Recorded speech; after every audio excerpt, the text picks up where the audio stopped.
ವೀಕ್ಷಕರೇ, ಅಖಂಡ ಜ್ಯೋತಿಷ್ಯ ವಿಶೇಷ ಕಾರ್ಯಕ್ರಮಕ್ಕೆ ಸ್ವಾಗತ. ನಾನು ಚಂದನ. ವೀಕ್ಷಕರೇ, ನಮ್ಮ ಇವತ್ತಿನ ಕಾರ್ಯಕ್ರಮದಲ್ಲಿ 1-19-28ನೇ ತಾರೀಕಿನಲ್ಲಿ ಜನಿಸಿದವರಿಗೆ ಮಾತನಾಡ್ತಾ ಇದ್ದೇವೆ. 1-19-28ನೇ ತಾರೀಕಿನಲ್ಲಿ ಜನಿಸಿದ್ರೆ ಏನಾಗುತ್ತೆ, ಹಾಗೆಯೇ ಈ ದಿನದ ವಿಶೇಷತೆ ಮತ್ತು ರಾಶಿ ಫಲಗಳ ಬಗ್ಗೆ ಮಾತನಾಡ್ತಾ ಹೋಗೋಣ. ಈ ಕುರಿತಂತೆ ನಮಗೆ ತಿಳಿಸಿಕೊಡಲು ನಮ್ಮೊಟ್ಟಿಗಿದ್ದಾರೆ ಖ್ಯಾತ ಜ್ಯೋತಿಷ್ಯರು, ಕಾಮಾಖ್ಯ ಪ್ರತ್ಯಂಗಿರ ಉಪಾಸಕರಾದ ಡಾಕ್ಟರ್ YSK ಆಚಾರ್ಯ ಗುರುಗಳು.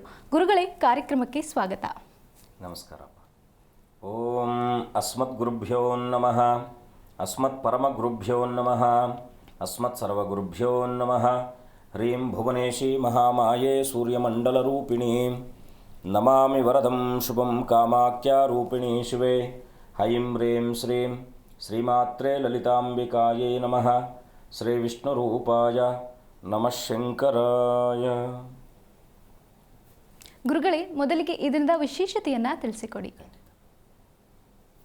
ಆದಿನಾರಾಯಣಂ ವಿಷ್ಣುಂ ಬ್ರಹ್ಮಾಣಾಂಚ ವಶಿಷ್ಠಕಂ ಶ್ರೀರಾಮಂ ಮಾರುತಿಂ ವಂದೇ ರಾಮದಾಸಂಚ ಶ್ರೀಧರಂ. ಎಲ್ಲ ಆತ್ಮೀಯರಿಗೂ ಹಾಗೆ ದೇಶದ ಅನ್ನದಾತರಾದ ಪ್ರತಿಯೊಬ್ಬ ರೈತರಿಗೂ, ದೇಶವನ್ನು ಕಾಯುವಂತಹ ಪ್ರತಿಯೊಬ್ಬ ಸೈನಿಕರಿಗೂ ಕೂಡ ನನ್ನ ಆರಾಧ್ಯ ಮಾತೆಯಾದ ಮಾ ಕಾಮಾಖ್ಯ ಪ್ರತ್ಯಂಗಿರಾ ದೇವಿಯು ಸಂಪೂರ್ಣವಾಗಿರತಕ್ಕಂಥ ಅನುಗ್ರಹಿತವಾಗಿ ಅವರೆಲ್ಲರ ಮನೋಕಾಮನೆಗಳು ಕೂಡ ಸಿದ್ಧಿಸುವ ಹಾಗೆ ಆ ಜಗದಂಬೆ ಅನುಗ್ರಹಿಸಲಿ ಅಂತೇಳಿ ಆ ತಾಯಿಯಲ್ಲಿ ಅನನ್ಯವಾಗಿ ಪ್ರಾರ್ಥಿಸುತ್ತಾ, ಇವತ್ತಿನ ವಿಶೇಷತೆಯನ್ನು ನೋಡಿದಾಗ ವಿಶ್ವಾವಸನಾಂ ಸಂವತ್ಸರೆ ಉತ್ತರಾಯಣೆ ಶಿಶಿರ ಋತುವಿನ ಮಾಘ ಮಾಸ, ಇನ್ನು ಕೃಷ್ಣ ಪಕ್ಷದ ದ್ವಿತೀಯ ತಿಥಿ ಇರತಕ್ಕಂಥದ್ದು, ಮಕಾ ನಕ್ಷತ್ರೋಕ್ತವಾಗಿ ವಿಶೇಷವಾಗಿ ಮಂಗಳವಾರ ಬಂದಿರತಕ್ಕಂಥದ್ದು.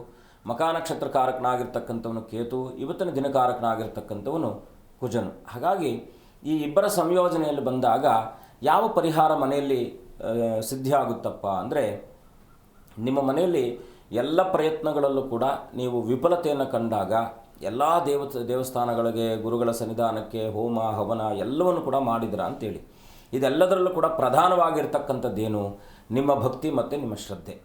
ಹೇಗೆ ಎಷ್ಟು ಭಕ್ತಿ ಮತ್ತು ಶ್ರದ್ಧೆಯಿಂದ ನೀವು ಆ ಒಂದು ಕಾರ್ಯಕ್ರಮವನ್ನು ನೆರವೇರಿಸ್ಕೊಡ್ತೀರೋ, ಪರಮಾತ್ಮ ಅಷ್ಟು ಶೀಘ್ರವಾಗಿ ನಿಮಗೆ ಫಲವನ್ನು ಕೊಡ್ತಕ್ಕಂಥವನಾಗ್ತಾನೆ. ಹಾಗಿದ್ದಾಗ ಸಂಪೂರ್ಣವಾಗಿ ಸುಲಭವಾಗಿರ್ತಕ್ಕಂಥ ಪರಿಹಾರ ಮನೆಯಲ್ಲಿ ಏನು ಮಾಡ್ಬೋದಪ್ಪ ಅಂದರೆ, ಮನೆಯ ಗೃಹಿಣಿ ಮುಖ್ಯವಾಗಿ ಆಯಾಯ ಸಮಯಕ್ಕೆ ಏನೇನು ಕೆಲಸಗಳನ್ನು ಮಾಡಬೇಕು ಅಂತಕ್ಕಂಥದ್ದಿದೆಯೋ ಆ ಸಮಯದಲ್ಲೇ ಮಾಡಿ ಮುಗಿಸಿ. ಮನೆಯಲ್ಲಿರ್ತಕ್ಕಂಥ ಪ್ರತಿಯೊಬ್ಬ ಸದಸ್ಯರು ಕೂಡ ಏನಂದರೆ ಲೇಜಿ ನೇಚರ್ ಅಂತಕ್ಕಂಥದ್ದು ನಿಮ್ಮನ್ನು ಇನ್ನೊಂದಷ್ಟು ಅದೋ ಪಥಕ್ಕೆ ಕರ್ಕೊಂಡು ಹೋಗ್ತಕ್ಕಂಥದ್ದಾಗುತ್ತೆ. ಹಾಗಾಗಿ ಈ ಲೇಜಿ ನೇಚರಿಂದ ಹೊರಬರಬೇಕಾದ್ರೆ ಮೊದಲನೇದಾಗಿ ಗೃಹಿಣಿ ಆ ಮನೆಯಲ್ಲಿರ್ತಕ್ಕಂಥ ಹೆಣ್ಣು ಅಂದರೆ ಆ ಮನೆಯ ಕಣ್ಣಾಗಿರ್ತಕ್ಕಂಥ ಹೆಣ್ಣು ಬದಲಾಗಬೇಕು. ಬದಲಾಗಿ ಏನು ಮಾಡಬೇಕಪ್ಪ ಅಂದರೆ, ಮನೆಯಲ್ಲಿ ಯಾರೂ ಮಾತು ಕೇಳ್ತಿಲ್ಲ, ಮನೆಯಲ್ಲಿ ಸಮಾಧಾನ ಇಲ್ಲ, ವೈಮನಸ್ಸುಗಳಿದೆ, ಗಂಡ ಹೆಂಡತಿರ ಮಧ್ಯದಲ್ಲಿ ಮಾತಿಲ್ಲ, ಹೀಗೆ ಇದೆಲ್ಲದಕ್ಕೂ ಕಾರಣ ಏನಪ್ಪ ಅಂದರೆ ಕರ್ಮಕಾರಕನಾಗಿರ್ತಕ್ಕಂಥವನಾಗಿರ್ತಾನೆ. ಹಾಗಾಗಿ ಆ ಕರ್ಮ ನಿಮ್ಮನ್ನು ಯಾವಾಗ ಬೆಂಬಿಡದೆ ಕಾಡ್ತಾ ಇರುತ್ತೋ, ಬೆಳಗ್ಗೆ 7:30-8 ಗಂಟೆಗೆ ಎದ್ದೇಳೋದು, ರಾತ್ರಿ 12 ಗಂಟೆ 3 ಗಂಟೆ ತನಕ ಎದ್ದಿರೋದು, ಇದೆಲ್ಲ ಕೂಡ ನಿಜವಾಗಲೂ ಹೇಳಬೇಕಾದ್ರೆ ನಿಮ್ಮ ಬದುಕಿನ ಶ್ರೇಯೋಭಿವೃದ್ಧಿಯನ್ನು ನೀವೇ ಸ್ವಯಂಕೃತವಾಗಿ ಹಾಳು ಮಾಡ್ಕೊಳ್ತಕ್ಕಂಥದ್ದಾಗುತ್ತೆ. ಹಾಗಾಗಿ ಯಾಕಂದರೆ ಯಾವ ಹೆಣ್ಣು ಮನೆಯಲ್ಲಿ ಸೂರ್ಯೋದಯಕ್ಕಿಂತ ಮುಂಚೆ ಎದ್ದು ಸೂರ್ಯ ನಮಸ್ಕಾರದೊಂದಿಗೆ ಮನೆಯ ಮುಂದೆ ರಂಗೋಲಿಯನ್ನು ಮಾಡ್ತಾಳೋ, ಮನೆಯ ಮುಂದೆ ರಂಗೋಲಿಯನ್ನು ಹಾಕಿ ಮನೆಯ ಮುಂದೆ ಒಂದು ಸುಮಂಗಲಕರವಾಗಿರ್ತಕ್ಕಂಥ ಮಂಗಳಮಯವಾದ ರಂಗೋಲಿಯನ್ನು ಹಾಕಿದಾಗ ಆ ಮನೆಗೆ ಮಹಾಲಕ್ಷ್ಮಿ ಪ್ರಾರಂಭ ಆಗ್ತಕ್ಕಂಥವಳು ಆಗ್ತಾಳೆ. ಹಾಗಾಗಿ ಏನು ಮಾಡಬೇಕಪ್ಪ ಅಂದರೆ, ಇದೆಲ್ಲ ಕೆಲಸಗಳನ್ನು ಮಾಡಿ ಮುಖ್ಯವಾಗಿ 43 ದಿನಗಳ ಕಾಲ ಇವತ್ತಿನ ಮಂಗಳವಾರ ದಿನವೇ ಪ್ರಾರಂಭ ಮಾಡಿ, ಸಾಧ್ಯವಾದರೆ ಬೇರೆ ಯಾವ ಮಂಗಳವಾರ ಬೇಕಾದರೂ ಪ್ರಾರಂಭ ಮಾಡ್ಬೋದು. ಆದರೆ ಇವತ್ತು ಮಕಾ ನಕ್ಷತ್ರಯುಕ್ತವಾಗಿ ಮಂಗಳವಾರ ಬಂದಿರೋದ್ರಿಂದ ಈ ಕಾರ್ಯಕ್ರಮವನ್ನು ಪ್ರಾರಂಭ ಮಾಡೋದ್ರಿಂದ ನಿಮ್ಮ ಬದುಕಿನಲ್ಲಿ ಅದೆಷ್ಟೇ ಸಮಸ್ಯೆಗಳಿದ್ದರೂ ಕೂಡ ಖಂಡಿತ ಪರಿಹಾರ ಆಗ್ತಕ್ಕಂಥದ್ದಾಗುತ್ತೆ. ಅನುಭವದ ಮಾತು. ಏನು ಮಾಡಬೇಕಪ್ಪ ಅಂದರೆ, ಓಂ ಶಂ ಶಮವತಯೇ ನಮಃ, ಓಂ ಶಂ ಶಮವತಯೇ ನಮಃ ಅಂತಕ್ಕಂಥ ಮಂತ್ರವನ್ನು ಬರೆದಿಟ್ಕೊಳ್ಳಿ. ಈ ಮಂತ್ರನ 86 ಬಾರಿ ಹೆಣ್ಣು ಮಗಳಾಗಿರ್ತಕ್ಕಂಥವಳು, ಮನೆಯ ಗೃಹಿಣಿ ಆಗಿರ್ತಕ್ಕಂಥವಳು ಪಠಿಸಬೇಕು. ರಾತ್ರಿ ಸಮಯ ಪಠಿಸಬೇಕು. ಏನೆಲ್ಲ ನಿಮ್ಮ ಸಮಸ್ಯೆಗಳಿದ್ದಾವೋ ಅದೆಲ್ಲವನ್ನು ಕೂಡ ಒಂದು 3 ಮುಷ್ಟಿಯಷ್ಟು, ಅಂದರೆ ಒಂದು 3 ಉರುಗಮುದ್ರ ಅಂತ ಕರಿತೀವಿ. ಹೀಗೆ ಈ ಮುದ್ರೆಯಲ್ಲಿ 3 ಬಾರಿ ಆ ಒಂದು ಎಳ್ಳನ್ನು ತೆಗೆದು ಶುದ್ಧವಾಗಿರ್ತಕ್ಕಂಥ ನೀರಿನಲ್ಲಿ ಹಾಕಿ ನಿಮ್ಮ ಬೆಡ್ರೂಮು ಅಥವಾ ನೀವು ಮಲಗುವಂಥ ಕೋಣೆಯಲ್ಲಿ ಎಲ್ಲಾದರೂ ಒಂದು ಜಾಗದಲ್ಲಿ ಅದನ್ನು ಇಟ್ಟು ಪ್ರತಿನಿತ್ಯವೂ ಕೂಡ ಆ ನೀರನ್ನು ತೆಗೆದು ಮಾರನೇ ದಿವಸ ರಾತ್ರಿ ಇಡೋದು, ಮಾರನೇ ದಿವಸ ತೆಗೆದು ಯಾರು ತುಳಿದೇ ಇರತಕ್ಕಂಥ ಜಾಗದಲ್ಲಿ ಹಾಕ್ತಾ ಬನ್ನಿ. ಈ 43 ದಿನಗಳಲ್ಲಿ ಖಂಡಿತ ನಿಮ್ಮ ಬದುಕಿನಲ್ಲಿ ಏನೋ ಕೆಲಸಗಳು ನಿಂತೋಗಿದೆ, ಅಡಚಣೆಗಳಾಗ್ತಾ ಇದೆ, ಮನೆಯಲ್ಲಿ ವೈಮನಸ್ಸುಗಳಿದೆ, ಎಲ್ಲದಕ್ಕೂ ಕೂಡ ಖಂಡಿತವಾದ ಪರಿಹಾರ ಸಿಗ್ತಕ್ಕಂಥದ್ದಾಗಿರುತ್ತೆ. ಮಾಡಿ, ಒಳ್ಳೆಯದಾಗಲಿ. ಖಂಡಿತ ಗುರುಜಿ. ಒಬ್ರು ಕಾಲರ್ ಇದ್ದಾರೆ, ವಿದ್ಯಾ ಅಂತ. ನಮಸ್ತೆ ಮಾ. ನಮಸ್ತೆ ಮೇಡಮ್. ಎಲ್ಲಿಂದ ಕರೆ ಮಾಡ್ತಿದ್ದೀರಾ? ಮೇಡಮ್ ನಾವು ಮೈಸೂರಿಂದ. ಓಕೆ, ಯಾರ ಬಗ್ಗೆ ತಿಳ್ಕೊಬೇಕಿತ್ತಮ್ಮ? ನನ್ನ ಬಗ್ಗೆನೇ ಮೇಡಮ್. ಓಕೆ, 1 ರಿಂದ 30 ಸಂಖ್ಯೆನ ತಿಳಿಸಿ. 7. ಓಕೆ, ಗುರುಗಳಿದ್ದಾರೆ, ಮಾತನಾಡಿ. ನಮಸ್ಕಾರ ತಾಯಿ, ಹೇಗಿದ್ದೀರಾ? ನಾ ಚೆನ್ನಾಗಿದ್ದೀವಿ ಗುರುಗಳೇ, ನೀವು ಚೆನ್ನಾಗಿದ್ದೀರಾ? ಅಮ್ಮ ಚೆನ್ನಾಗಿದ್ದೀನಿ ತಾಯಿ, ಒಳ್ಳೇದು ಮಾಡಲಿ. ಏನು ನಿಮ್ಮ ಪ್ರಶ್ನೆ ತಾಯಿ? ನನ್ನ ಮದುವೆ ಬಗ್ಗೆ ಕೇಳಬೇಕಿತ್ತು ಗುರುಗಳೇ. ಸ್ವಲ್ಪ ಮದುವೆಗೆ ವಿಳಂಬ ಯೋಗ ಇದೆ. ಏನು ನಕ್ಷತ್ರ ನಿಮ್ಮದು? ಆಶ್ಲೇಷ ನಕ್ಷತ್ರ. ಅದೇ ತಾಯಿ, ಸ್ವಲ್ಪ ವಿಳಂಬ ಇದೆ ಅಂತಕ್ಕಂಥದ್ದು ತೋರಿಸ್ತದೆ. ಆದರೆ ಚಿಂತೆ ಮಾಡುವ ಅಗತ್ಯ ಒಂದು ಕೆಲಸ ಮಾಡಿ. ಪ್ರತಿ ಮಂಗಳವಾರ ಸುಬ್ರಹ್ಮಣ್ಯ ಸ್ವಾಮಿ ಸನ್ನಿಧಾನಕ್ಕೆ ಕಣಗಲೆ ಹೂವನ್ನು ನಿಮ್ಮ ಏನಂದರೆ ಒಂದು ಮಳ, ಈ ಮಳ ಕಟ್ಟಿರೋ ಹೂವನ್ನು ಒಂದು ಮಳ ಮಾಡ್ಕೊಳ್ಳಿ. ಹೀಗೆ ಒಂದು ಮಳ ಮಾಡ್ಕೊಳ್ಳಿ.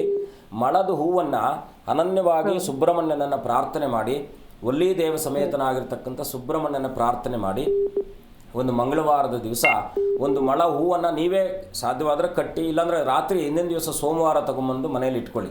ಮಂಗಳವಾರದ ಬೆಳಗ್ಗೆ ಸುಬ್ರಹ್ಮಣ್ಯನ ಅರ್ಚನೆಯನ್ನು ಮಾಡಿಸಿ. ಒಂದು. ಎರಡನೇದಾಗಿ ಇನ್ನೊಂದು ಕೆಲಸ ಏನು ಮಾಡ್ಬೋದು, ಪ್ರತಿ ಗುರುವಾರ 108 ಕಡಲೆಕಾಳ ಹಾರವನ್ನು ತಗೊಂಡೋಗಿ ಯಾವುದಾದ್ರೂ ಗುರುಗಳ ಸನ್ನಿಧಾನ, ಅಂದರೆ ನವಗ್ರಹಗಳಲ್ಲಿ ಗುರು ಸನ್ನಿಧಾನ ಇರುತ್ತೆ, ಅಥವಾ ದತ್ತಾತ್ರೇಯ, ಸಾಯಿಬಾಬಾ, ಶ್ರೀಧರ ಸ್ವಾಮಿಗಳು, ಹೀಗೆ ಯಾವುದಾದ್ರೂ ಗುರುಗಳ ಸನ್ನಿಧಾನಕ್ಕೆ ತಗೊಂಡೋಗಿ ಹಾರ ಮಾಡ್ಕೊಂಡು ಹೋಗಿ ಗುರುಗಳ ಸನ್ನಿಧಾನಕ್ಕೆ ಅರ್ಪಣೆ ಮಾಡಿ. ಪ್ರತಿ ಗುರುವಾರ ಸ್ವಲ್ಪ ಸ್ನಾನಕ್ಕೆ ಅರಿಶಿಣವನ್ನು ಹಾಕಿ ಸ್ನಾನವನ್ನು ಮಾಡ್ತಾ ಬನ್ನಿ. ಆಯಿತಾ? ಇಷ್ಟು ಮಾಡ್ಕೊಳ್ಳಿ, ಖಂಡಿತ ಒಳ್ಳೆಯದಾಗುತ್ತೆ, ಶುಭವಾಗುತ್ತೆ. ಓಕೆ, ಧನ್ಯವಾದಗಳು ಕರೆ ಮಾಡಿದ್ದಕ್ಕಾಗಿ. ಮತ್ತೊಬ್ಬರು ಕಾಲರ್ ಇದ್ದಾರೆ, ಲೋಕೇಶ್ ಅಂತ. ನಮಸ್ತೆ. ನಮಸ್ಕಾರ. ನಮಸ್ಕಾರ ಮೇಡಮ್. ಎಲ್ಲಿಂದ ಕರೆ ಮಾಡ್ತಿದ್ದೀರಾ ಸರ್? ನಮಸ್ಕಾರ ಮೇಡಮ್. ನಿಮ್ಮ ಧ್ವನಿ ಕೇಳ್ತಿಲ್ಲ, ಸ್ವಲ್ಪ ಜೋರಾಗಿ ಮಾತಾಡಿ. ಕೇಳ್ತಾ ಐತೆ. ಹಲೋ. ಹಲೋ, ಹೇಳಿ ಮೇಡಮ್. ಎಲ್ಲಿಂದ ಕರೆ ಮಾಡ್ತಿದ್ದೀರಾ?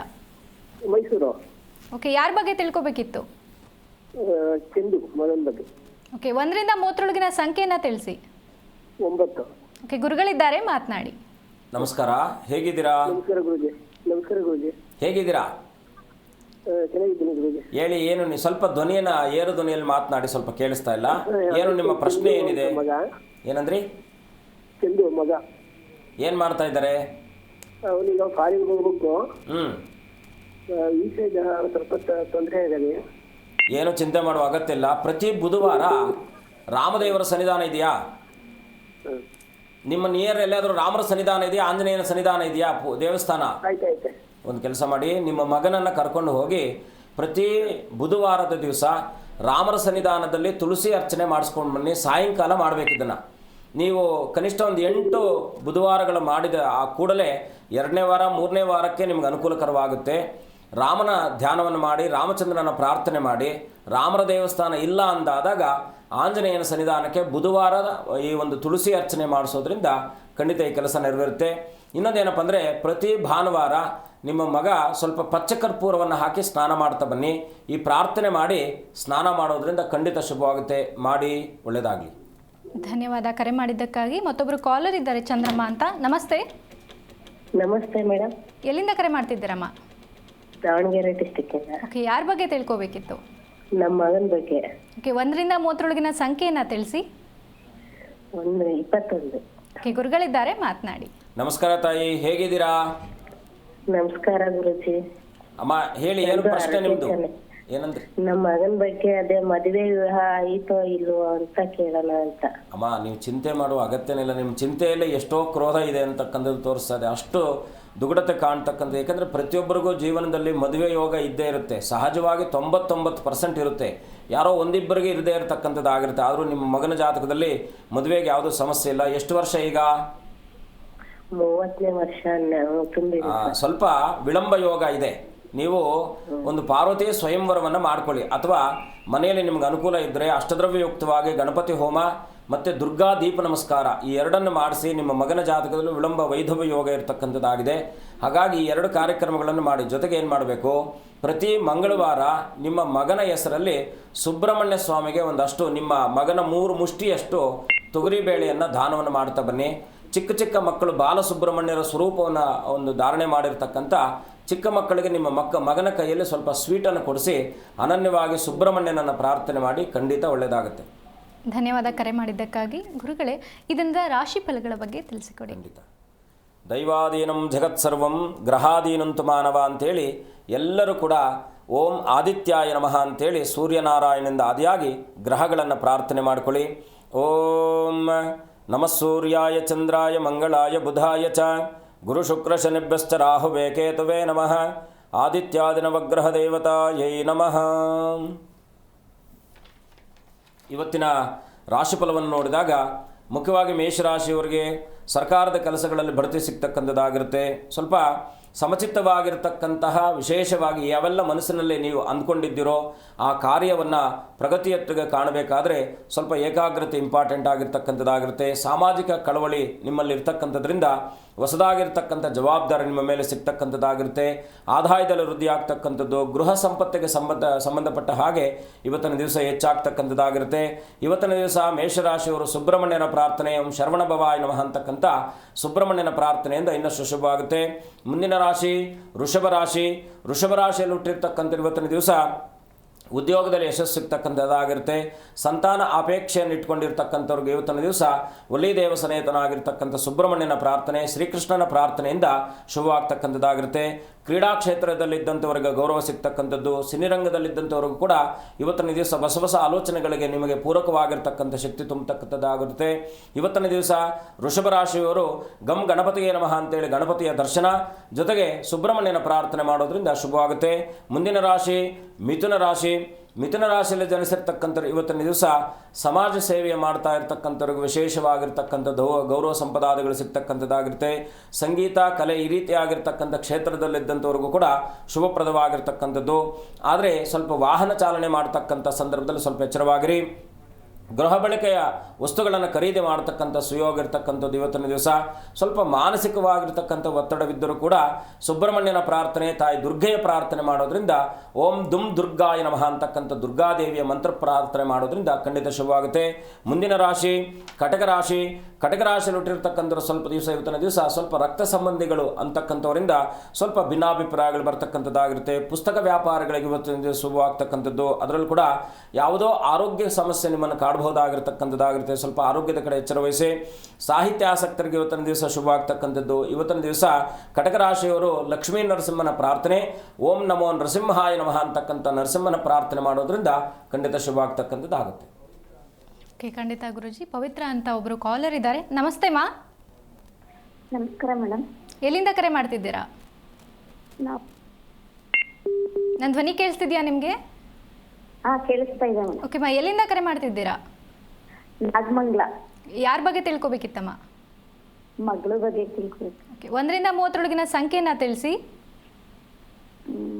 15. ಓಕೆ, ಗುರುಗಳಿದ್ದಾರೆ, ಮಾತನಾಡಿ. ನಮಸ್ಕಾರ ತಾಯಿ, ಹೇಗಿದ್ದೀರಾ? ಚೆನ್ನಾಗಿದೆ ಗುರುಗಳೇ. ಅಮ್ಮ ಹೇಳಿ, ಏನು ನಿಮ್ಮ ಪ್ರಶ್ನೆ ಹೇಳಿ. ಪ್ರಶ್ನೆ ಏನಂದ್ರೆ, ಮಗಳು ಮಕರ ನಕ್ಷತ್ರ ಅಂತ. ಆದ್ರೆ ಇವಾಗ ಎಲ್ಲಿ ಅದನ್ನ ತೋರಿಸಿದ್ರು ಹೇಳ್ತಾ ಇದಾರೆ ಇದು ಬೇರೆ ನಕ್ಷತ್ರ ಬರುತ್ತೆ ಅಂತ. ನೀವು ನಮ್ಮ ಕಚೇರಿಯನ್ನು ಸಂಪರ್ಕಿಸಿ, ನಿಮಗೆ ನಾನು ಸೂಕ್ತವಾಗಿ ಅದು ಯಾವ ನಕ್ಷತ್ರ ಬರುತ್ತೆ ಏನು ಅಂತಕ್ಕಂಥದ್ದನ್ನು ತಿಳಿಸ್ತೀನಿ. ಯಾಕೆಂದರೆ ಇಲ್ಲಿ ಸಮಯದ ಅಭಾವ ಇರೋದರಿಂದ ಅಷ್ಟು ನಾವು ಪರಿಪೂರ್ಣತೆ ಮಾಡಲಿಕ್ಕೆ ಸಾಧ್ಯವಾಗೋದಿಲ್ಲ. ಹಾಗಾಗಿ ನಮ್ಮ ಕಚೇರಿಯನ್ನು ಸಂಪರ್ಕಿಸಿ ಮಾ, ಒಳ್ಳೆಯದಾಗಲಿ. ಧನ್ಯವಾದ ಕರೆ ಮಾಡಿದ್ದಕ್ಕಾಗಿ. ಗುರುಗಳೇ, 1-19-28ನೇ ತಾರೀಕಿನವರ ಬಗ್ಗೆ, ಜನಿಸಿದವರ ಬಗ್ಗೆ ಮಾತನಾಡ್ತಾ ಇದ್ವಿ. ಅವರ ಮಹತ್ವ ಮತ್ತು ಆ ತಾರೀಕಿನಲ್ಲಿ ಜನಿಸಿದರೆ ಏನಾಗುತ್ತೆ ಇದರ ಬಗ್ಗೆ ತಿಳಿಸಿಕೊಡಿ. ಮುಖ್ಯವಾಗಿ ಆಕಾಶಾತ್ ಪತಿತಂ ತೋಯಂ ಯಥಾಗಚ್ಚತೆ ಸಾಗರಂ ಸರ್ವದೇವ ನಮಸ್ಕಾರಂ ಕೇಶವಂ ಪ್ರತಿಗಚ್ಚತೆ ಅಂತೇಳಿ ಶಾಸ್ತ್ರ. ಏನಂದರೆ ಎಲ್ಲ ದೇವತೆಗಳ ನಮಸ್ಕಾರಕ್ಕಿಂತ ಕೇಶವನಿಗೆ ನಮಸ್ಕಾರ ಮಾಡಿದ್ರೆ ತುಂಬ ಒಳ್ಳೆಯದಾಗ್ತಕ್ಕಂಥದ್ದು ಆಗುತ್ತಂತೆ. ಹಾಗೆ ಈ 1-10-19-28ನೇ ತಾರೀಕು ಹುಟ್ಟಿರ್ತಕ್ಕಂಥವ್ರು ಏನು ಮಾಡ್ತಾರೆ, ನಿಜವಾಗಲೂ ತಮ್ಮ ಸ್ವಪ್ರಯತ್ನ ಸ್ವಪರಿಶ್ರಮದಿಂದ ಮೇಲೆ ಬರ್ತಕ್ಕಂಥವ್ರು ಆಗ್ತಾರೆ. ಮುಖ್ಯವಾಗಿ ಇವರೊಂದಷ್ಟು ಅಭೇದಗಳಿರುತ್ತೆ. ಏನಪ್ಪ ಅಂದರೆ ಅಜಾಡ್ಯತೆ ಅಂತಕ್ಕಂಥದ್ದು, ಈಗ ನಾವು ಲೇಜಿ ನೇಚರ್ ಅಂತ ಏನು ಕರಿತೀವೋ, ಇವರು ಯಾವಾಗಲೂ ಕೂಡ ಸೂರ್ಯನ ಹೇಗೆ ಬೆಳಕು, ಯಾಕಂದರೆ ಉಪಸ್ಥಿತಿ ಅಸ್ಥಿತಿ ಅಂತಕ್ಕಂಥದ್ದು. ಉಪಸ್ಥಿತಿ ಅಂತಕ್ಕಂಥದ್ದು ಏನು, ಬೆಳಕು. ನಾವು ಯಾವ ಉಪಸ್ಥಿತಿ ಅವರ ಒಂದು ಪ್ರತಿಯೊಂದು ಕೆಲಸದಲ್ಲೂ ಕೂಡ ಈ 1, 10, 19, 28ನೇ ತಾರೀಕು ಕೊಟ್ಟಿರ್ತಕ್ಕಂಥವ್ರು ಪ್ರತಿನಿತ್ಯವೂ ಕೂಡ ತಮ್ಮ ಉಪಸ್ಥಿತಿ ಇರಬೇಕು. ಎಲ್ಲಿ ಅವ್ರ ಉಪಸ್ಥಿತಿ ಇಲ್ಲದೆ ಇರ್ತಾರೋ ಅಲ್ಲಿ ಅವ್ರಿಗೆ ಮೋಸ ಆಗ್ತಕ್ಕಂಥದ್ದಾಗುತ್ತೆ. ಇದು ಮೂಲ. ಎರಡನೇದಾಗಿ ಇವ್ರ ಸ್ವಭಾವ ಏನಿರುತ್ತಪ್ಪ ಅಂದರೆ, ಯಾಕೆಂದರೆ ಸೂರ್ಯ ಆತ್ಮಕಾರಕನಾಗಿರ್ತಾನೆ. ಇದು ಒಂದನ್ನು ಮುಖ್ಯವಾಗಿ ನಾವು ಸೂರ್ಯನಿಗೆ ನಾವು ಇದನ್ನು ಮಾಡ್ತೀವಿ. ಹಾಗಾಗಿ ಸೂರ್ಯ ಅಂತಕ್ಕಂಥವನು ಅಧಿಕಾರಕಾರಕನು. ಅವ್ರು ಯಾವತ್ತೂ ಕೂಡ ಧೈರ್ಯವಾಗಿ ಮಾತನಾಡ್ತಕ್ಕಂಥ ಕೌಶಲ್ಯತೆ ಇರುತ್ತೆ. ಆದರೆ ಮುಖ್ಯವಾಗಿ ಸೂರ್ಯನು ಎಲ್ಲಿ ಪ್ರಬಲವಾಗಿ ಜಾತಕದಲ್ಲಿದ್ದಾಗ ಇವರು ರಾಜಕೀಯದಲ್ಲಿ ಉನ್ನತಿಯನ್ನು ಪಡ್ತಾರೆ, ಒಳ್ಳೆ ಮಠಾಧೀಶರಾಗ್ತಾರೆ. ಗುರುವಿನ ಸಂಯೋಜನೆ ಬಂದರೆ ಒಳ್ಳೆ ಮಠಾಧೀಶರ ಮಾತುಗಳನ್ನು ನಾವೆಲ್ಲರೂ ಕೇಳ್ತೀವಿ, ಯಾಕಂದರೆ ಅವ್ರಿಗೊಂದಷ್ಟು ಪ್ರಾಧಾನ್ಯತೆ ಇರತಕ್ಕಂಥದ್ದಾಗುತ್ತೆ. ಹಾಗೆ ಜಗತ್ತು ಇವರಿಗೆ ಪ್ರಾಧಾನ್ಯತೆ ಕೊಡುತ್ತೆ. ಯಾವ 1ನೇ ತಾರೀಕು, 10ನೇ ತಾರೀಕು, 19ನೇ ತಾರೀಕು, 28ನೇ ತಾರೀಕು ಕೊಟ್ಟಿರ್ತಕ್ಕಂಥವ್ರು ಮುಖ್ಯವಾಗಿ ಅವರನ್ನು ತಿರಸ್ಕರಿಸಬೇಕಾದದ್ದೇನು? ಅಜಾಡ್ಯತೆ, ಅಂದರೆ ಲೇಜಿ ನೇಚರು. ಅದನ್ನು ತಿರಸ್ಕರಿಸಿದರೆ ಖಂಡಿತ ಅವರ ಬದುಕಿನಲ್ಲಿ ಪ್ರತಿನಿತ್ಯವೂ ಕೂಡ ಜೀವನದುದ್ದಕ್ಕೂ, ಯಾಕಂದರೆ ಒಂದು ಅಂದರೆ ಸೂರ್ಯ ಪ್ರತ್ಯಕ್ಷ ದೇವ ನಮಗೆ. ಅವನನ್ನು ಅನನ್ಯವಾಗಿ ಸೂರ್ಯನಾರಾಯಣನ ಪ್ರಾರ್ಥನೆ ಮಾಡೋದ್ರಿಂದ ಈ ಜಾತಕದಲ್ಲಿ ಎಷ್ಟೇ ಸಮಸ್ಯೆಗಳಿದ್ದರೂ ಕೂಡ ನಿವೃತ್ತಿ ಆಗ್ತಕ್ಕಂಥದ್ದಾಗಿರುತ್ತೆ. ಇನ್ನೊಂದು ವಿಶೇಷತೆ ಏನಪ್ಪ ಅಂದರೆ, ಸೂರ್ಯ 3 ಭಾಗಗಳಾಗಿ ವಿಂಗಡಣೆಯನ್ನು ಮಾಡ್ತಾನೆ. ಮೊದಲನೇದಾಗಿ 4 ತಿಂಗಳ ಕಾಲ ಜಾತಕದಲ್ಲಿ ಪ್ರತಿ ತಿಂಗಳಲ್ಲೂ ಕೂಡ ಒಂದೊಂದು ರಾಶಿಗೆ ಪ್ರವೇಶವನ್ನು ಮಾಡ್ತಾನೆ. 22 ದಿನಗಳ ಕಾಲ ಅವನು ಫಲವನ್ನು ಕೊಡ್ತಾನೆ. ಇನ್ನು 6 ದಿನಗಳ ಕಾಲ ತಟಸ್ಥವಾಗಿರ್ತಾನೆ, ಯಾಕೆಂದರೆ ಅವನು 6 ವರ್ಷಗಳ ಕಾಲ ಅವನಿಗೆ ದಶಾನುಕೂಲ ಇರ್ತಕ್ಕಂಥದ್ದಾಗುತ್ತೆ. ದಶಾಭುಕ್ತಿಗಳಲ್ಲಿ 6 ವರ್ಷ ಒಂದು ಪ್ರಯೋಗವಾಗ್ತಕ್ಕಂಥದ್ದು. 22 ದಿನಗಳಲ್ಲಿ ಮುಖ್ಯವಾಗಿ ಮೊದಲನೇದಾಗಿ ಸ್ವಯಂ ಬಲವನ್ನು ಕೊಟ್ಟರೆ, ಎರಡನೇದಾಗಿ ಚಂದ್ರ ಬಲವನ್ನು ಕೊಡ್ತಾನೆ, ಮೂರನೇದಾಗಿ ಕುಜ ಬಲವನ್ನು ಕೊಡ್ತಾನೆ. ಹಾಗಾಗಿ ಮುಖ್ಯವಾಗಿ ಸೂರ್ಯನನ್ನು ಪ್ರಾರ್ಥನೆ ಮಾಡಿದಾಗ ಮೊದಲು ಅವರು ಏನಂದರೆ ಸ್ಟಾರ್ಟಿಂಗ್ ದಿನಗಳಂತ ನಾವೇನು ಬಾಲ್ಯಾವ್ಯವಸ್ಥೆ ಅಂದಾಗ ಅತ್ಯಮೂಲ್ಯವಾಗಿ 14 ಮತ್ತು 15ನೇ ವರ್ಷದಿಂದ ಸೂರ್ಯನ ಪ್ರಭಾವ ಪ್ರಾರಂಭ ಆಗ್ತಕ್ಕಂಥದ್ದಾಗಿರುತ್ತೆ. ಪ್ರತಿಯೊಬ್ಬರ ಜೀವನದಲ್ಲೂ ಕೂಡ ಕಾಲಪುರುಷನ ಒಂದು ನಾವು ಇದರ ರಾಶಿಕುಂಡಲಿಯಲ್ಲಿ ನೋಡಿದಾಗ 22 ವರ್ಷಗಳ ಕಾಲ ಸೂರ್ಯನ ಪ್ರಭಾವ ಇರ್ತಕ್ಕಂಥದ್ದಾಗಿರುತ್ತೆ. ಅದರಲ್ಲಿ ಮುಖ್ಯವಾಗಿ ಆಕ್ಟಿವೇಟ್ ಆಗೋದು ಯಾವಾಗ? 14ನೇ ವರ್ಷ, 15ನೇ ವರ್ಷದಿಂದ. ಹಾಗಾಗಿ ಅಲ್ಲಿಂದ ಮನುಷ್ಯ ಮತ್ತು ದೇಹದ ರಚನೆಯಲ್ಲಿ ಚಲನೆಯಲ್ಲಿ ಚೇಂಜ್ ಆಗ್ತಕ್ಕಂಥದ್ದಾಗುತ್ತೆ. ಏನು ಕೂದಲು, ಮೀಸೆ, ಗಡ್ಡೆ ಅದೆಲ್ಲ ಸ್ವಲ್ಪ ಹುಟ್ಟಲಿಕ್ಕೆ ಪ್ರಾರಂಭ ಆಗ್ತಕ್ಕಂಥದ್ದಾಗುತ್ತೆ. ಹೆಣ್ಮಕ್ಳಾದರೆ 14ನೇ 13ನೇ ವರ್ಷದಿಂದ ಪ್ರಾರಂಭ ಆಗುತ್ತೆ, ಅವಳು ಋತುಮತಿ ಆಗ್ತಕ್ಕಂಥದ್ದು. ಹಾಗೆ ಬದುಕಿನ ಯೌವನ ವ್ಯವಸ್ಥೆ, ಬಾಲ್ಯಾವ್ಯವಸ್ಥೆಗೆ ಕಳೆದು ಯೌವನ ವ್ಯವಸ್ಥೆಗೆ ಪ್ರಾರಂಭ ಆಗ್ತಕ್ಕಂಥ ಸಮಯವನ್ನು ಸೂರ್ಯನ ಆಳ್ವಿಕೆಯಲ್ಲಿ ಇರ್ತಕ್ಕಂಥದ್ದಾಗಿರುತ್ತೆ. ಖಂಡಿತ ಗುರೂಜಿ. ಇನ್ನು ಈ ದಿನದ ರಾಶಿಫಲಗಳನ್ನು, ಉಳಿದಂಥ ರಾಶಿಫಲಗಳನ್ನು ತಿಳಿಸಿಕೊಡಿ. ಮುಂದಿನ ರಾಶಿ ಸಿಂಹರಾಶಿ. ಸಿಂಹರಾಶಿಯಲ್ಲಿ ಜನಿಸಿರ್ತಕ್ಕಂಥವರು ಸ್ವಲ್ಪ ಇವತ್ತಿನ ದಿವಸ ಮಾನಸಿಕವಾಗಿರ್ತಕ್ಕಂಥ ಗೊಂದಲಗಳು ನಿಮ್ಮನ್ನು ಕಾಡ್ತಾ ಇರತಕ್ಕಂಥದ್ದಾಗಿರುತ್ತೆ. ಆದಾಯ ತೆರಿಗೆಯಲ್ಲಿ ಸಂಬಂಧಿತವಾದಂಥ ವಿಚಾರಾದಿಗಳಲ್ಲಿ ಸ್ವಲ್ಪ ಒತ್ತಡ ಇರತಕ್ಕಂಥದ್ದಾಗಿರುತ್ತೆ. ಸ್ನೇಹಿತರ ಸಹಕಾರ ಸಿಗ್ತಕ್ಕಂಥದ್ದು. ಕೃಷಿಕರಿಗೆ ಇವತ್ತಿನ ದಿವಸ ಶುಭವಾಗ್ತಕ್ಕಂಥದ್ದಾಗಿರುತ್ತೆ. ಇವತ್ತಿನ ದಿವಸ ಸಿಂಹರಾಶಿಯವರು ಲಕ್ಷ್ಮೀ ವೆಂಕಟರಮಣನ ದರ್ಶನ ಜೊತೆಗೆ ಓಂ ನಮೋ ನಾರಾಯಣಾಯ ಅಂತಕ್ಕಂಥ ಅಷ್ಟಾಕ್ಷರ ಮಂತ್ರ ಜಪ ಮಾಡೋದ್ರಿಂದ ಖಂಡಿತ ಶುಭವಾಗುತ್ತೆ. ಮುಂದಿನ ರಾಶಿ ಕನ್ಯಾ ರಾಶಿ. ಕನ್ಯಾ ರಾಶಿಯಲ್ಲಿ ಹುಟ್ಟಿರ್ತಕ್ಕಂಥವ್ರು ಇವತ್ತಿನ ದಿವಸ ದೀರ್ಘಕಾಲದಿಂದ ಏನೋ ಮಾನಸಿಕವಾಗಿರ್ತಕ್ಕಂಥ ಒತ್ತಡಗಳಿದ್ದಾಗ ಇವತ್ತಿನ ದಿವಸ ಅದಕ್ಕೆ ಪರಿಹಾರ ಸಿಗ್ತಕ್ಕಂಥದ್ದಾಗಿರುತ್ತೆ. ಆತ್ಮೀಯರಿಂದ ಸಹಕಾರ ಸಿಗ್ತಕ್ಕಂಥದ್ದು. ಸ್ವಲ್ಪ ಗೃಹ ನಿರ್ಮಾಣ ಕಾರ್ಯಾದಿಗಳನ್ನು ಮಾಡ್ತಾ ಇರ್ತಕ್ಕಂಥವ್ರಿಗೆ ಇವತ್ತಿನ ದಿವಸ ಶುಭಪ್ರದವಾಗಿರ್ತಕ್ಕಂಥದ್ದಾಗಿರುತ್ತೆ ಕನ್ಯಾ ರಾಶಿಯಲ್ಲಿ ಹುಟ್ಟಿರ್ತಕ್ಕಂಥವ್ರಿಗೆ. ಇನ್ನು ಕನ್ಯಾ ರಾಶಿಯವರು ಇವತ್ತಿನ ದಿವಸ ಮಾತಾ ಅನ್ನಪೂರ್ಣೇಶ್ವರಿಯ ಪ್ರಾರ್ಥನೆ, ಅನ್ನಪೂರ್ಣೇಶ್ವರಿಯ ಜಪ ಮಾಡೋದ್ರಿಂದ ಖಂಡಿತ ಶುಭವಾಗ್ತಕ್ಕಂಥದ್ದಾಗಿರುತ್ತೆ. ಮುಂದಿನ ರಾಶಿ ತುಲಾರಾಶಿ. ತುಲಾರಾಶಿಯಲ್ಲಿ ಜನಿಸಿರ್ತಕ್ಕಂಥವ್ರು ಇವತ್ತಿನ ದಿವಸ ವಿಶೇಷವಾಗಿ ಏನಪ್ಪ ಅಂದರೆ ಶತ್ರುಗಳಿಂದ ಪ್ರೀತಿ ಪಡ್ಕೊಳ್ಳುವಂತಹ ಸುಯೋಗ ಇರ್ತಕ್ಕಂಥದ್ದು. ಸ್ವಲ್ಪ ಪಾಲುದಾರಕ ವ್ಯವಹಾರಾದಿಗಳಲ್ಲಿ ನಷ್ಟ ಆಗ್ತಕ್ಕಂಥದ್ದಾಗಿರುತ್ತೆ. ಸ್ವಲ್ಪ ತಗಾದಗಳು ಬರ್ತಕ್ಕಂಥದ್ದಾಗಿರುತ್ತೆ. ಸ್ವಲ್ಪ ಎಚ್ಚರವಹಿಸಿ. ಪತ್ನಿ ಅನಾರೋಗ್ಯ ಕೂಡ ಸ್ವಲ್ಪ ನಿಮಗೆ ಚಿಂತೆಗೆ ಈಡು ಮಾಡತಕ್ಕಂಥದ್ದಾಗಿರುತ್ತೆ. ಸ್ವಲ್ಪ ಧನದ ವೃದ್ಧಿ ಇದ್ದರೂ ಕೂಡ ಮಾನಸಿಕವಾಗಿರ್ತಕ್ಕಂಥ ಗೊಂದಲಗಳು ನಿಮ್ಮನ್ನು ಕಾಡಬಹುದಾಗಿರ್ತಕ್ಕಂಥದ್ದು. ಇವತ್ತಿನ ದಿವಸ ಲಕ್ಷ್ಮೀ ನರಸಿಂಹನ ಪ್ರಾರ್ಥನೆ, ಲಕ್ಷ್ಮೀ ನರಸಿಂಹನ ದರ್ಶನ ಮಾಡ್ತಕ್ಕಂಥದ್ದು ಶುಭವಾಗುತ್ತೆ. ಮುಂದಿನ ರಾಶಿ ವೃಶ್ಚಿಕ ರಾಶಿ.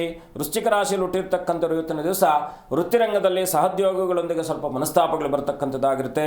ಆಯಾಸ ಅಂತಕ್ಕಂಥದ್ದು ಪೀಡಿಸ್ತಾ ಇರ್ತಕ್ಕಂಥದ್ದು. ಪ್ರಯಾಣದಲ್ಲಿ ಸ್ವಲ್ಪ ಅಡಚಣೆಗಳಾಗ್ತಕ್ಕಂಥದ್ದಾಗಿರುತ್ತೆ. ವಿಶೇಷವಾಗಿ ಆರೋಗ್ಯದಲ್ಲಿ ಏರ್ಪೇರು ಆಗ್ತಕ್ಕಂಥದ್ದಾಗಿರುತ್ತೆ. ವೃಶ್ಚಿಕ ರಾಶಿಯವರು ಸ್ವಲ್ಪ ಸಾವಧಾನವನ್ನು ತೆಗೆದುಕೊಳ್ಳಿ ಇವತ್ತಿನ ದಿವಸ. ವಿಶೇಷವಾಗಿ ಇವತ್ತಿನ ದಿವಸ ಆಂಜನೇಯನ ಪ್ರಾರ್ಥನೆ, ಓಂ ನಮೋ ಭಗವತೆ ಆಂಜನೇಯಾಯ ನಮಃ ಅಂತಕ್ಕಂಥ ಮಂತ್ರದ ಉಚ್ಚಾರವನ್ನು ಮಾಡೋದ್ರಿಂದ ಖಂಡಿತ ವೃಶ್ಚಿಕ ರಾಶಿಯವರೆಗೂ ಶುಭ ಆಗ್ತಕ್ಕಂಥದ್ದಾಗುತ್ತೆ. ಖಂಡಿತ ಗುರುಜಿ. ಒಬ್ರು ಕಾಲರ್ ಇದ್ದಾರೆ, ಬಸವರಾಜ್ ಅಂತ. ನಮಸ್ತೆ. ನಮಸ್ತೆ ಮೇಡಮ್. ಎಲ್ಲಿಂದ ಕರೆ ಮಾಡ್ತಿದ್ದೀರಾ ಸರ್? ನಾವು ದಾವಣಗೆರೆಯಿಂದ. ಓಕೆ, ಯಾರ ಬಗ್ಗೆ ತಿಳ್ಕೊಬೇಕಿತ್ತು? ನಮ್ಮ ಬಗ್ಗೆನೇ ಕೇಳಕ್ಕಾಯ್ತು. ಓಕೆ, 1ರಿಂದ 30 ಸಂಖ್ಯೆಯನ್ನು ತಿಳಿಸಿ. 16. ಓಕೆ, ಗುರುಗಳಿದ್ದಾರೆ, ಮಾತನಾಡಿ. ನಮಸ್ಕಾರ, ಹೇಗಿದ್ದೀರಾ? ಹಾ ಗುರುಜಿ ನಮಸ್ಕಾರ, ಆರಾಮದವ್ರಿ ಗುರುಜಿ. ನಮಸ್ಕಾರ ತಾಯಿ, ಒಳ್ಳೇದು ಮಾಡಲಿ. ಹೇಳಿ, ಏನು ನಿಮ್ಮ ಪ್ರಶ್ನೆ ಏನಿದೆ? ನಮ್ದೊಂದು ಜಮೀನು ಕೋರ್ಟ್ನಾಗ ಐತಿ, ಅದು ಏನಾಗುತ್ತೆ ಅನ್ನೋದು ನೋಡಿ. ನಿಮ್ಮ ಜಮೀನಿಗೆ ಸಂಬಂಧಪಟ್ಟ ಹಾಗೆ ನಾನು ಅದಕ್ಕೆ ಹೇಳಿದ್ದು, ನೀವು ಸ್ವಲ್ಪ ನಮ್ಮ ಕಚೇರಿಯನ್ನು ಸಂಪರ್ಕಿಸಿ. ಸ್ವಲ್ಪ ಆ ಜಮೀನಿಗೆ ಸಂಬಂಧಪಟ್ಟ ಹಾಗೆ ಇವತ್ತಿಂದ ಅಲ್ಲ, ಅದು ತುಂಬ ದಿನಗಳಿಂದ ಇದೆ. ಹಾಗಾಗಿ ಸ್ವಲ್ಪ ನೀವು ನಮ್ಮ ಕುಟುಂಬದ ಒಟ್ಟಾರೆಯಾದಂಥ ಕುಟುಂಬದ ಸಮಸ್ಯೆಗಳನ್ನು ಬಂದಾಗ ಇಷ್ಟು ಸಮಯ ಅಲ್ಪ ಸಮಯವಾದದ್ದು ಸ್ವಲ್ಪ ಲೇಟ್ ಆಗ್ತಕ್ಕಂಥದ್ದಾಗಿರುತ್ತೆ. ನೀವು ದಯವಿಟ್ಟು ನಮ್ಮ ಕಚೇರಿಯನ್ನು ಸಂಪರ್ಕಿಸಿ, ಅಲ್ಲಿಗೆ ನೀವು ಸೂಕ್ತವಾದ ಪರಿಹಾರವನ್ನು ಕೊಡ್ತೀವಿ. ಒಳ್ಳೆಯದಾಗಲಿ. ಧನ್ಯವಾದ ಕರೆ ಮಾಡಿದ್ದಕ್ಕಾಗಿ. ಗುರುಜಿ, ಇನ್ನು 1/19/28ನೇ ತಾರೀಕಿನಲ್ಲಿ ಜನಿಸಿದವರು ಯಾವ ದೇವರ ಉಪಾಸನೆ ಮಾಡಿದ್ರೆ ಒಳ್ಳೆಯದಾಗ್ತದೆ? ನಾನು ಪ್ರಾರಂಭದಲ್ಲಿ ಹೇಳಿದೆ, ಆಕಾಶಾತ್ ಪತಿತಂ ತೋಯಿಂ ಯಥಾಗಚ್ಚತಿ ಸಾಗರಂ ಸರ್ವದೇವ ನಮಸ್ಕಾರಂ ಕೇಶವಂ ಪ್ರತಿಗಚ್ಚತೆ ಅಂತೇಳಿ ನಾರಾಯಣನ ಉಪಾಸನೆ ಮಾಡಿದ್ರೆ ಈ 1/10/19/28ನೇ ತಾರೀಕು ಕೊಟ್ಟಿರ್ತಕ್ಕಂಥವ್ರು ಇನ್ನೊಂದೇನಪ್ಪ ಅಂದರೆ ಪ್ರತಿನಿತ್ಯವೂ ಕೂಡ ಸೂರ್ಯನಿಗೆ ಅರ್ಘ್ಯವನ್ನು ಕೊಟ್ಟು ನೋಡಲಿ. ಏನೂ ಮಾಡೋದು ಬೇಡ. ಸೂರ್ಯನಾರಾಯಣಾಯ ನಮಃ. ಯಾಕಂದರೆ ಸೂರ್ಯ ಅಷ್ಟು ಪ್ರಕೃತಿಯನ್ನು ಕೊಡ್ತಾರೆ. ಈ ಬೆಳಕು ಜಗತ್ತಿಗೆ ಮೂಲಾಧಾರ ಅವನೇ. ಎಲ್ಲವನ್ನು ಕೂಡ ತನ್ನ ಅಧೀನದಲ್ಲಿ ಇಟ್ಕೊಂಡಿರ್ತಕ್ಕಂಥವ್ನು ಯಾರಪ್ಪ ಅಂದರೆ ಸೂರ್ಯನಾರಾಯಣನು. ಈ 1ನೇ ತಾರೀಕು ಕೊಟ್ಟಿರ್ತಕ್ಕಂಥವ್ರ ಜೊತೆಯಲ್ಲಿದ್ದರೆ ಅವರೆಲ್ಲರನ್ನು ಕೂಡ ಬೆಳೆಸಬೇಕಂತಕ್ಕಂಥ ಗುಣವನ್ನು ಇಟ್ಕೊಂಡಿರ್ತಾರೆ. ಆದರೆ ಅವರೇ ಬೆಳಿಬೇಕಂತಕ್ಕಂಥ ಗುಣದಲ್ಲಿ ಅವರು ಯಾವಾಗಲೂ ವಂಚಿತರಾಗ್ತಾ ಇರ್ತಕ್ಕಂಥವ್ರಾಗ್ತಾರೆ. ಹಾಗಾಗಿ ತಾನು ಬೆಳಿಬೇಕು ಅಂತಕ್ಕಂಥ ಸದುದ್ದೇಶವನ್ನು ಮನಸ್ಸಿನಲ್ಲಿ ಇಟ್ಕೊಂಡು, ಯಾಕಂದರೆ ದಾನ ಧರ್ಮಗಳಲ್ಲಿ ಎತ್ತಿದ ಕೈ ಅವರು ದಾನ ಧರ್ಮಗಳನ್ನು ಮಾಡ್ತಾರೆ. ವಿಶೇಷವಾಗಿ ಏನಪ್ಪ ಅಂದರೆ ಎಲ್ಲವನ್ನು ಕೂಡ ಅವ್ರು ಕೊಡ್ತಾ ಇರತಕ್ಕಂಥ ದಾನದ ಪುರುಷರಾಗಿ ಅಂದರೆ ದಾನ ಪುರುಷ ಅಂತ ನಾವು ಕರಿತೀವಿ. ಹಾಗಾಗಿ ಆ 1ನೇ ದಿವಸ ಅಥವಾ 10ನೇ ದಿವಸ ಅಥವಾ ನಾವು 19ನೇ ದಿವಸ 28ನೇ ದಿವಸ ಅಂತಕ್ಕಂಥದ್ದನ್ನು ಶಾಸ್ತ್ರದಲ್ಲಿ ಹೇಳಿದಾಗ ಮುಖ್ಯವಾಗಿ ಒಂದೊಂದು ನಕ್ಷತ್ರದ ಕಾರಕರು ಒಂದೊಂದು ಪ್ರಭಾವವನ್ನು ಬೀರಿದ ಹಾಗೆ ಒಂದೊಂದು ಡೇಟ್ಗೂ ಕೂಡ ಒಂದೊಂದು ಗ್ರಹ ಪ್ರಭಾವವನ್ನು ಬೀರುತ್ತೆ. ನಾನು ಆಗಲೇ ಹೇಳಿದೆ, ಸೂರ್ಯ ಆದಿಯಲ್ಲಿ ತಾನು ಬಲವನ್ನು ಕೊಟ್ಟರೆ, ಮಧ್ಯದಲ್ಲಿ ಚಂದ್ರನ ಬಲವನ್ನು ಕೊಡ್ತಾನೆ, ಅಂತ್ಯದಲ್ಲಿ ಮುಖ್ಯವಾಗಿ ಆ ಒಂದು ಕುಜನ ಬಲವನ್ನು ಕೊಡ್ತಾನೆ. ಇನ್ನೊಂದು ಎರಡನೇದಾಗಿ ಏನಪ್ಪ ಅಂದರೆ ಈ 43ನೇ ವರ್ಷ 44 ವರ್ಷ ನೀವು ಬೇಕಾದ್ರೆ ಅಬ್ಸರ್ವ್ ಮಾಡ್ತಾ ಹೋಗಿ, ಈ 43-44ನೇ ವರ್ಷದಲ್ಲೂ ಕೂಡ ಅವನ ಬದುಕಿನಲ್ಲಿ ಬದಲಾಗ್ತಕ್ಕಂಥದ್ದಾಗುತ್ತೆ. ಅದನಂತರ 49-50ನೇ ವರ್ಷದಲ್ಲೂ ಬದಲಾಗ್ತಕ್ಕಂಥದ್ದಾಗಿರುತ್ತೆ. ಈ 14-15 ಹಾಗೆ 74-75ನೇ ವರ್ಷದಲ್ಲಿ, 64-65ನೇ ವರ್ಷದಲ್ಲಿ, 4-5ನೇ ವರ್ಷದಲ್ಲಿ, ಹೀಗೆ ನೀವು ನೋಡಿದಾಗ ಈ ಎಲ್ಲ ಸಂದರ್ಭಗಳಲ್ಲೂ ಕೂಡ ಸೂರ್ಯನ ಚಹರೆ ನಮ್ಮ ಬದುಕಿನಲ್ಲಿದ್ದಾಗ ಬದುಕು ಪರಿವರ್ತನೆ ಆಗ್ತಾ ಹೋಗುತ್ತೆ. ಖಂಡಿತ ಗುರುಜಿ. ಇನ್ನು ಉಳಿದಂತಹ ರಾಶಿ ಫಲಗಳ ಬಗ್ಗೆ ತಿಳಿಸಿಕೊಡಿ. ಮುಂದಿನ ರಾಶಿ ಧನುರಾಶಿ. ಧನುರಾಶಿಯಲ್ಲಿ ಹುಟ್ಟಿರ್ತಕ್ಕಂಥ ಇವತ್ತಿನ ದಿವಸ ಪಶುಸಂಗೋಪನೆಯಲ್ಲಿ ಶುಭವಾಗ್ತಕ್ಕಂಥದ್ದಾಗಿರುತ್ತೆ. ಸಂಪತ್ತು ವೃದ್ಧಿ ಆಗ್ತಕ್ಕಂಥದ್ದು, ಸರ್ಕಾರದ ವೃತ್ತಿಯಲ್ಲಿ ಬಡ್ತಿ ಸಿಗ್ತಕ್ಕಂಥದ್ದಾಗಿರುತ್ತೆ. ಧಾರ್ಮಿಕ ಮುಖಂಡರ ಭೇಟಿ ಆಗ್ತಕ್ಕಂಥದ್ದು. ಇವತ್ತಿನ ದಿವಸ ವಾತ ಸಂಬಂಧಿತವಾದಂಥ ತೊಂದರೆ ನಿಮ್ಮನ್ನು ಬಾಧಿಸ್ತಾ ಇರತಕ್ಕಂಥದ್ದಾಗಿರುತ್ತೆ. ಇವತ್ತಿನ ದಿವಸ ನೀವು ಚಾಮುಂಡೇಶ್ವರಿಯ ದರ್ಶನ, ಚಾಮುಂಡೇಶ್ವರಿಯ ಪ್ರಾರ್ಥನೆ ಮಾಡ್ತಕ್ಕಂಥದ್ದು ಇನ್ನಷ್ಟು ಶುಭವಾಗುತ್ತೆ. ಮುಂದಿನ ರಾಶಿ ಮಕರ ರಾಶಿ. ಮಕರ ರಾಶಿಯಲ್ಲಿ ಜನಿಸಿರ್ತಕ್ಕಂಥ ಇವತ್ತಿನ ದಿವಸ ಆತ್ಮೀಯರಿಂದ ಮಾನಸಿಕವಾಗಿರ್ತಕ್ಕಂಥ ಗೊಂದಲಗಳು ಸೃಷ್ಟಿ ಆಗ್ತಕ್ಕಂಥದ್ದಾಗಿರುತ್ತೆ. ಸ್ವಲ್ಪ ಎಚ್ಚರವಾಗಿರಿ. ಗುತ್ತಿಗೆದಾರರಿಗೆ ಶುಭವಾಗ್ತಕ್ಕಂಥದ್ದು, ಸಹೋದ್ಯೋಗಿಗಳು ಒಂದೇ ಸಹಕಾರ ಸಿಗ್ತಕ್ಕಂಥದ್ದಾಗಿರುತ್ತೆ. ಇನ್ನು ಮುಖ್ಯವಾಗಿ ಇವತ್ತಿನ ದಿವಸ ಯಾವುದೋ ಪ್ರಾರಂಭಿಕ ಕಾರ್ಯಾದಿಗಳಲ್ಲಿ ವಿಳಂಬ ಆಗ್ತಾ ಇದ್ದಂಥದ್ದು, ಪಾಲುದಾರಿಕೆ ವ್ಯವಹಾರಗಳು, ಚೀಟಿ ವ್ಯವಹಾರ, ಹೀಗೆ ಹಣಕಾಸಿಗೆ ಸಂಬಂಧಪಟ್ಟ ಹಾಗೆ ಏನಾದರೂ ಕೆಲಸ ಕಾರ್ಯಗಳು ನಿಂತೋಗಿದ್ದರೆ ಆಂಜನೇಯನ ಪ್ರಾರ್ಥನೆ, ಆಂಜನೇಯ ಸನ್ನಿಧಾನಕ್ಕೆ ಸಿಂಧೂರವನ್ನು ಅರ್ಪಣೆ ಮಾಡಿ ಓಂ ನಮೋ ಭಗವತೆ ಹನುಮತೆ ಆಂಜನೇಯಾಯ ನಮಃ ಅಂತಕ್ಕಂಥ ಮಂತ್ರವನ್ನು ಪ್ರಾರ್ಥನೆ ಮಾಡೋದ್ರಿಂದ ಶುಭವಾಗುತ್ತೆ ಮಕರ ರಾಶಿಯವರಿಗೆ. ಮುಂದಿನ ರಾಶಿ ಕುಂಭರಾಶಿ. ಕುಂಭರಾಶಿಯಲ್ಲಿ ಜನಿಸಿರ್ತಕ್ಕಂಥ ಇವತ್ತಿನ ದಿವಸ ಪತ್ನಿ ಮಕ್ಕಳ ಸಹಕಾರ ಸಿಗ್ತಕ್ಕಂಥದ್ದಾಗಿರುತ್ತೆ. ಸರ್ಕಾರಿ ಅಧಿಕಾರಿಗಳ ಸಂಯೋಜನೆ ಸಿಗ್ತಕ್ಕಂಥದ್ದು. ಸ್ವಲ್ಪ ಇವತ್ತಿನ ದಿವಸ ಮಿತ್ರರೊಟ್ಟಿಗೆ ವಿರಸಗಳಾಗ್ತಕ್ಕಂಥದ್ದಾಗಿರುತ್ತೆ. ಸ್ವಲ್ಪ ಹೊಟ್ಟೆ ಸಂಬಂಧಿತವಾದಂಥ ತೊಂದರೆ ಕೂಡ ನಿಮ್ಮನ್ನು ಬಾಧಿಸ್ಬೋದು.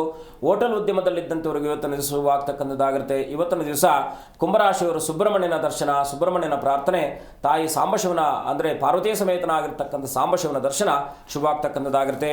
ಮುಂದಿನ ರಾಶಿ ಮೀನರಾಶಿ.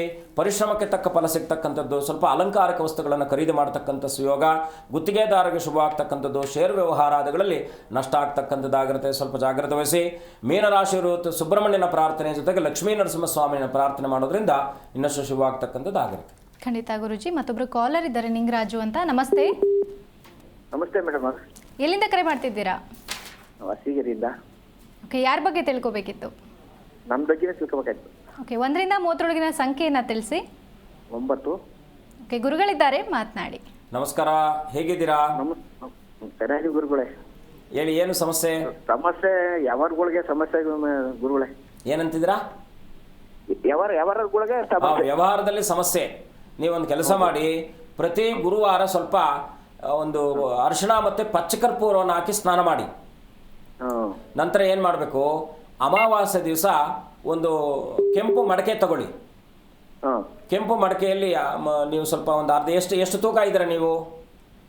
ಹೇಳಿ ಮೇಡಮ್. ಎಷ್ಟು ತೂಕ ಎಷ್ಟಿದ್ದೀರಾ? ತೂಕ ಒಂದು 73 ಇದ್ದೀನಿ. ಅಂದರೆ 730 ಗ್ರಾಮ್ ಅಕ್ಕಿ, 730 ಗ್ರಾಮ್ ಎಳ್ಳು ತಗೊಳ್ಳಿ, ಕಪ್ಪೆಳ್ಳು. ಹಾಂ. ಆ ಮಡಕೆಯಲ್ಲಿ ಹಾಕಿ ನಿಮ್ಮ ಮನೆಯಲ್ಲೆಲ್ಲ ಮನೆ ಸುತ್ತು ಪ್ರಾಕಾರ ಮಾಡಿ ನಿಮ್ಮ ಮನೆಯಲ್ಲಿರ್ತಕ್ಕಂಥ ಎಲ್ಲರೂ ಕೂಡ ಅದನ್ನು ಮೇಲಿಂದ ಕೆಳಭಾಗ ಇಳುಮುಖ ತೆಗೆದು 4 ರೋಡ್, ಅಂದರೆ 4 ರೋಡ್ ಕೂಡುತ್ತೆ ಗೊತ್ತಲ್ವಾ? ಗೊತ್ತು. ಆ ಜಾಗದಲ್ಲಿ ಎಲ್ಲಾದರೂ ಮರೆಯ ಜಾಗ ಯಾರಿಗೂ ಕಾಣಬಾರ್ದು, ಆ ಜಾಗದಲ್ಲಿ ಇಟ್ಬಿಟ್ಟು ಬನ್ನಿ. ಅನನ್ಯವಾಗಿ ಈ ಥರ ಮಾಡಿ ಪ್ರತಿ ಅಮಾವಾಸ್ಯೆ ದಿವಸ ಪಿತೃಗಳಿಗೆ ಸಂಬಂಧಪಟ್ಟ ಹಾಗೆ ಪ್ರಾರ್ಥನೆ ಮಾಡಿ ಸೂರ್ಯನಿಗೆ ಅರ್ಘ್ಯವನ್ನು ಬಿಡಿ. ಈ ಕೆಲಸ ಮಾಡೋದ್ರಿಂದ ಖಂಡಿತ ನಿಮ್ಮ ಏನು ವ್ಯವಸ್ಥಿತವಾದಂಥ ವ್ಯಾಪಾರ ವ್ಯವಹಾರಾದಿಗಳಲ್ಲಿ ನಷ್ಟ ಇದ್ದಂಥವ್ರು ಖಂಡಿತ ಶುಭವಾಗ್ತಕ್ಕಂಥದ್ದಾಗಿರುತ್ತೆ. ಮಾಡಿ, ಒಳ್ಳೆಯದಾಗಲಿ. ಧನ್ಯವಾದ ಕರೆ ಮಾಡಿದ್ದಕ್ಕಾಗಿ. ಇನ್ನು ಗುರುಜಿ, 1-19-28ನೇ ತಾರೀಕಿನಲ್ಲಿ ಜನಿಸಿದವರು ಪ್ರಾಪಂಚಿಕ ಭಾಗ್ಯ ತಪಸ್ವಿಗಳಾಗ್ತಾರಾ? ಖಂಡಿತ. ಯಾಕೆ ಅಂದರೆ ಅವ್ರಿಗೆ ಸೂರ್ಯನ ಪ್ರತ್ಯಕ್ಷ ಪ್ರಖರತೆ ಇರತಕ್ಕಂಥದ್ದಾಗಿರುತ್ತೆ. ಯಾಕಂದರೆ ಮೇಧಾವಿಗಳವರು, ಅಷ್ಟು ಸುಲಭ ಅಲ್ಲ ಅವ್ರನ್ನ. ಯಾಕಂದರೆ ಸ್ವಲ್ಪ ಅವರನ್ನು ಮುಂಜಾಗ್ರತೆ ಮಾಡಿ ಅವ್ರಿಗೆ ಸ್ವಲ್ಪ ಏನಂದರೆ ಎಜುಕೇಷನ್ ಕೊರತೆ ಇರ್ತಕ್ಕಂಥದ್ದಾಗಿದೆ. ಯಾಕಂದರೆ ಅಲ್ಲಿ ಎಲ್ಲೋ ಒಂದು ಕಡೆ ನಿಂತ್ಕೊಂಡ್ಬಿಟ್ಟಿರ್ತಾರೆ. ಈಗ ಟೈರ್ ಪಂಚರ್ ಆದಾಗ ಗಾಡಿ ಅಲ್ಲೇ ತಟಸ್ಥವಾಗ್ಬಿಡುತ್ತೆ. ಹಾಗೆ ತಟಸ್ಥ ಸ್ಥಿತಿಯಲ್ಲಿದ್ದಂಥವ್ರನ್ನು ಜಾಗೃತಿ ಮಾಡಬೇಕು. ಯಾವಾಗ 1-10-19-28ನೇ ತಾರೀಕು ಕೊಟ್ಟಿರ್ತಕ್ಕಂಥವ್ರು ಜಾಗ್ರತೆಯಿಂದ ಇರ್ತಾರೋ ಅವರು ಖಂಡಿತವಾಗ್ಲೂ ತಪಸ್ಸಾಗ್ತವೆ. ಒಳ್ಳೆ ಮಂತ್ರಾನುಷ್ಠಾನಕ್ಕೆ ಒಳ್ಳೆ ಯೋಗ ಇರತಕ್ಕಂಥವ್ರು, ರಾಜಕೀಯದಲ್ಲೂ ಕೂಡ 1ನೇ ತಾರೀಕು 10ನೇ ತಾರೀಕು ಕೊಟ್ಟಿರ್ತಕ್ಕಂಥವ್ರು ಎಷ್ಟೋ ಪ್ರಖ್ಯಾತಿಯನ್ನು ಹೊಂದಿರತಕ್ಕಂತಹ ಉದಾಹರಣೆಗಳು ನಮ್ಮ ಹತ್ರ ಇದ್ದಾವೆ. ಇವ್ರು ಏನು ಮಾಡಬೇಕು? ಈ ಸಮಸ್ಯೆಗಳಿದೆ ಅಂತ ಇಟ್ಕೊಳ್ಳಿ. ಮೊದಲನೇದಾಗಿ ಆಕ್ಟಿವ್ ಆಗಿರಬೇಕು. ಎರಡನೇದಾಗಿ 2 ತಾಮ್ರದ ಕಂಬಿಯನ್ನು ತಗೊಳ್ಬೇಕು. ಮಲಗುವ ಜಾಗಕ್ಕೆ ಕೆಳಗಡೆ ತಾಮ್ರದ ಕಂಬಿಯನ್ನು ಇಟ್ಕೊಂಡು ಮಲಗಬೇಕು. ಪ್ರತಿನಿತ್ಯವೂ ಕೂಡ ಆ ಒಂದು ತಾಮ್ರದ ಕಂಬಿಗಳ ಮೇಲೆ ಮಲಗಿದಾಗ ಮನಸ್ಸು ಮತ್ತು ಶರೀರ ಜಾಗೃತಿ ಆಗ್ತಕ್ಕಂಥದ್ದಾಗುತ್ತೆ. ಈ ಕೆಲಸವನ್ನು ಮಾಡೋದ್ರಿಂದ ಸೂರ್ಯನ ಉಪಾಸನೆ ಪ್ರತಿನಿತ್ಯವೂ ಕೂಡ ಆದಿತ್ಯ ಹೃದಯವನ್ನು ಪಾರಾಯಣ ಮಾಡ್ತಕ್ಕಂಥದ್ದು, ಸೂರ್ಯನಾರಾಯಣನಿಗೆ ಅಷ್ಟೋತ್ತರ ಕೂಡ ಹೇಳ್ಕೊಳ್ತಕ್ಕಂಥದ್ದು, ಭಾನುವಾರ ಸೂರ್ಯನಾರಾಯಣನ ದರ್ಶನ ಮಾಡ್ತಕ್ಕಂಥದ್ದು, ನಿತ್ಯ ಸೂರ್ಯನ ದರ್ಶನ, ಭಾನುವಾರ ನಾರಾಯಣನ ದರ್ಶನ, ಮತ್ತು ಈ ಒಂದು ತಾಮ್ರದ ಕಂಬಿಯನ್ನು ಹಾಸಿಗೆ ಕೆಳಗಡೆ ಇಟ್ಕೊಂಡು ಪ್ರಾರ್ಥನೆ ಮಾಡ್ತಕ್ಕಂಥದ್ದು. ಹರಿಯೋ ನೀರಲ್ಲಿ, ನಿಂತಿರೋ ನೀರಲ್ಲಿ ಸ್ನಾನ ಮಾಡಬಾರ್ದು. ಇವ್ರದ್ದು ಹರಿಯೋ ನೀರಲ್ಲಿ ಸ್ನಾನ ಮಾಡಬೇಕು. ಇಷ್ಟು ಮಾಡಿದ್ರೆ ಖಂಡಿತ ಇವರು ಖಂಡಿತ ತಪಸ್ವಿಗಳೇ ಆಗ್ತಕ್ಕಂಥವ್ರು ಆಗ್ತಾರೆ, ಶುಭವಾಗ್ತದೆ. ಖಂಡಿತ ಗುರುಜಿ, ಇದರಿಂದ ವಿಶೇಷ ಕಾರ್ಯಕ್ರಮದಲ್ಲಿ ಸಾಕಷ್ಟು ವಿಚಾರಗಳ ಕುರಿತಂತೆ ನಮಗೆ ಸಾಕಷ್ಟು ಮಾಹಿತಿಗಳನ್ನು ತಿಳಿಸಿಕೊಟ್ಟಿದ್ದೀರಾ. ಕಾರ್ಯಕ್ರಮಕ್ಕೆ ಆಗಮಿಸಿದ್ದಕ್ಕಾಗಿ ಧನ್ಯವಾದಗಳು. ಶುಭಂ ಭೂಯಾತ್. ಲೋಕ ಸಮಸ್ತ ಸುಖಿನೋ ಭವಂತು. ನೋಡಿದ್ರಲ್ಲ ವೀಕ್ಷಕರೇ, ಇವತ್ತಿನ ವಿಶೇಷ ಕಾರ್ಯಕ್ರಮದಲ್ಲಿ ಸಾಕಷ್ಟು ವಿಚಾರಗಳನ್ನ ಗುರುಗಳು ಬಹಳ ಅರ್ಥಪೂರ್ಣವಾಗಿ ತಿಳಿಸಿಕೊಟ್ಟಿದ್ದಾರೆ. ಇದಾಗಿತ್ತು ಈ ಹೊತ್ತಿನ ವಿಶೇಷ ಕಾರ್ಯಕ್ರಮ. ನೋಡ್ತಾ ಇರಿ ಜೀ ಕನ್ನಡ ನ್ಯೂಸ್, ಸತ್ಯವೇ ಸುದ್ದಿಯ ಜೀವಾಳ.